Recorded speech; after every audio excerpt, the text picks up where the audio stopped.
안녕하세요. Eat 바이블입니다. 오늘 본문은 호세아서 11장 12절에서 12장 6절까지의 말씀입니다. 먼저 오늘 본문을 읽겠습니다. 에브라임은 거짓말로 나를 애워싸며 이스라엘 가문은 온갖 음모로 나를 옥죄고 있다.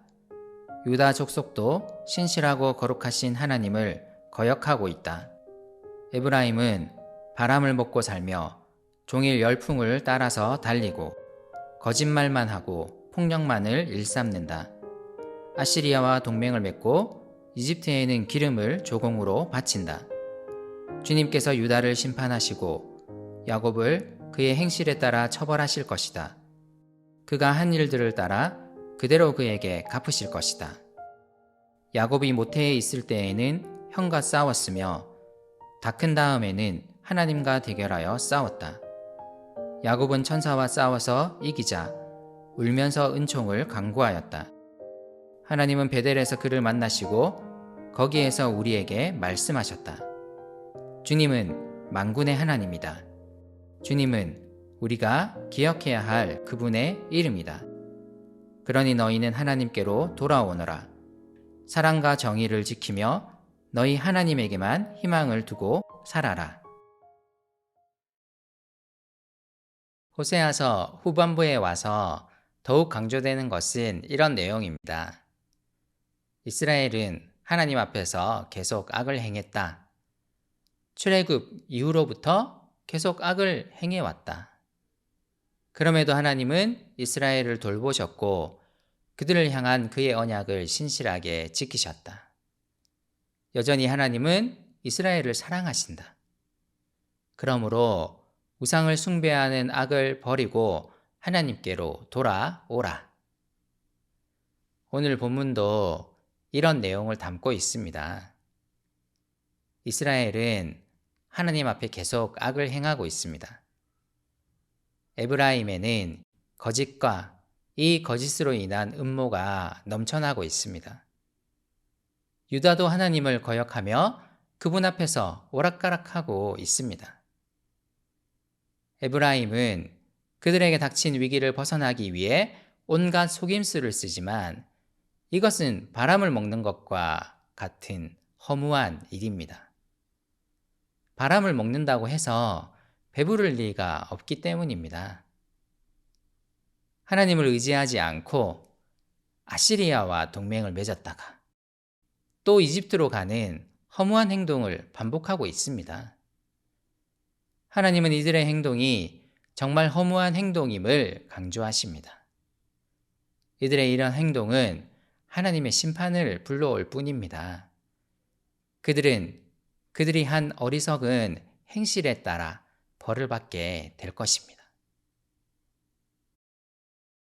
그럼에도 하나님은 에브라임을 향해 그들의 조상 야곱을 기억할 것을 호소하십니다. 야곱은 모태에 있을 때 형의 것을 탈취하는 자였습니다.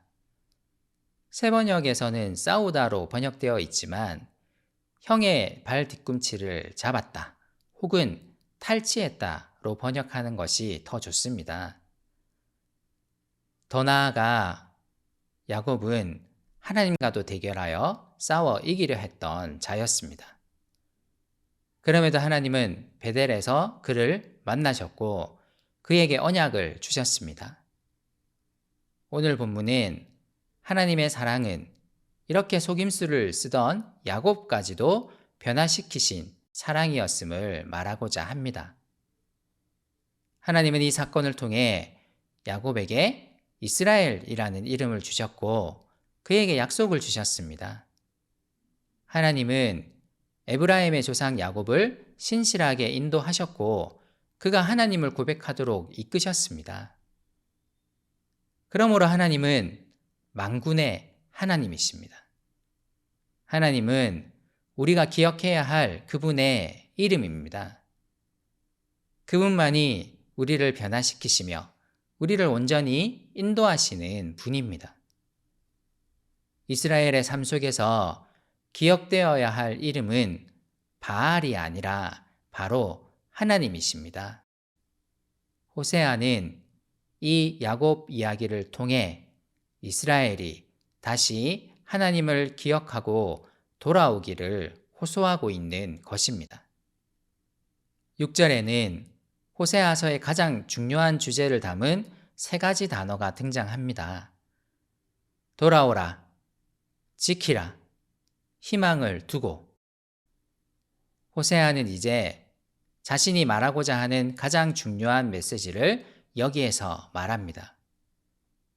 먼저 이스라엘은 하나님께 돌아와야 합니다. 그들의 악을 버리고 그들의 참 하나님이신 그분께로 돌아와야 합니다. 호세아서는 돌아오라고 외치시는 하나님의 간절한 메시지를 계속 강조했습니다. 그리고 이스라엘은 하나님의 사랑과 정의를 지키는 자들이 되어야 합니다. 그들이 지켜야 할 것은 다른 것이 아닙니다. 하나님의 사랑과 정의입니다. 마지막으로 그들은 하나님께만 희망을 두어야 합니다. 희망을 두다로 번역된 히브리어 단어는 바라보다 혹은 기다리다로 번역할 수도 있습니다. 하나님의 백성들은 그 어떤 상황 속에서도 하나님만 바라보며 그분의 일하심을 기다려야 합니다. 더뎌 보일지라도 말입니다. 기다리는 행동에는 신뢰가 전제되어 있습니다. 그분이 반드시 약속을 지킬 것을 신뢰하기 때문에 이 약속을 바라보며 기다립니다. 다시 기억합시다. 하나님께로 돌아오라. 그분의 사랑과 정의를 지키라. 하나님만 바라보며 그분의 일하심을 기다리라. 이것이 그분의 백성으로 부름받은 우리의 삶이어야 합니다. 우리는 하나님께 나아가는 것에 있어서는 망설임이 있어서는 안 됩니다. 그분은 항상 우리를 기다리십니다. 그러므로 어떤 상황 속에서도 주저하지 말고 그분께 나아갑시다. 하나님의 사랑과 정의를 기억하며 지킵시다. 그분이 우리에게 사랑을 주는 동시에 그분의 정의를 행하기를 원하신다는 사실을 기억합시다. 어떤 상황 속에서도 하나님만 바라보며 그분의 말씀을 신뢰합시다. 너무 쉽게 하나님 아닌 다른 것을 의지하려 하지 말고 그분의 일하심을 잠잠히 기다립시다. 오늘 하나님이 우리를 향해 호소하고 계십니다.